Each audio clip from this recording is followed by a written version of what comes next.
नमस्कार, मैं शेखर सुमन जादव। आज फिर से वही जोड़ी मुन्ना बिहारी धुन चैनल पे दोनों भाई फिर आज जुटे हैं और छठ पर्व चल रहा है। तो फिर से आप सभी के बीच एक गीत, छठ गीत। और मुन्ना भैया के बारे में क्या बताएं, इनका जितना तारीफ करे वो कम ही है। बहुत अच्छे इंसान हैं। तो आप सभी के बीच एक छठ गीत, आप सब आशीर्वाद दीजिए।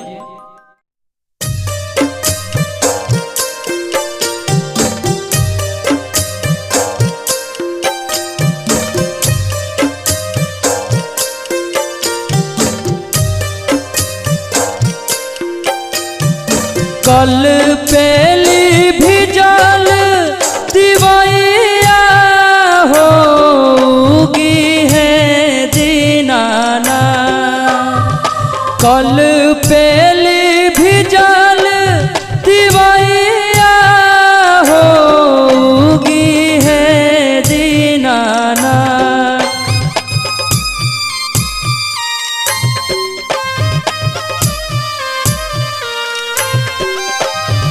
कटलो से कटना समैया होगी है दीनाना।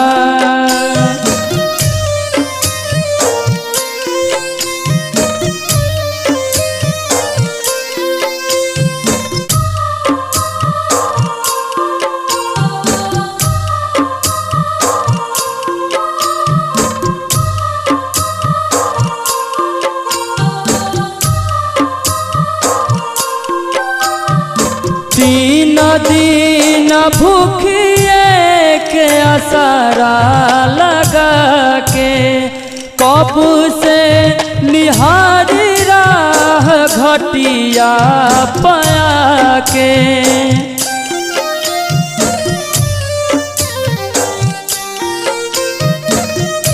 हाँ, तीन दिन भूखिए के असरा लगा के कब से निहारी राह घटिया पाया के।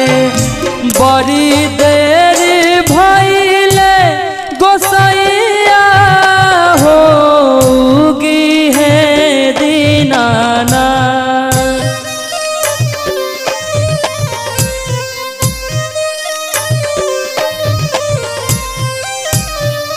कटलो से कटना समैया होगी है दीनाना।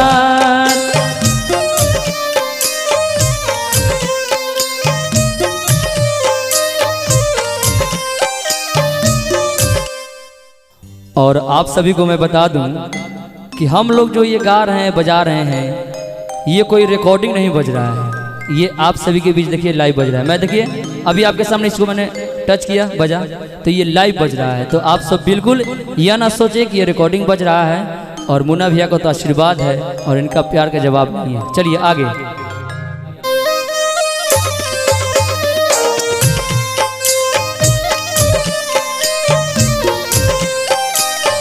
लला की ललाइया से होई ना इशारा, केहू ना ही जाग सुतल रही जाग सारा।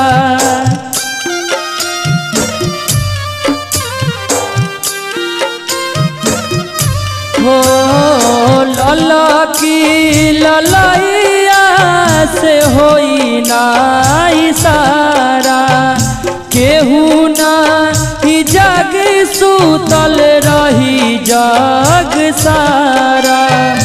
जो है राह फुलावो पतैया होगी है दीनाना। कल पेली भिजल दिवैया होगी है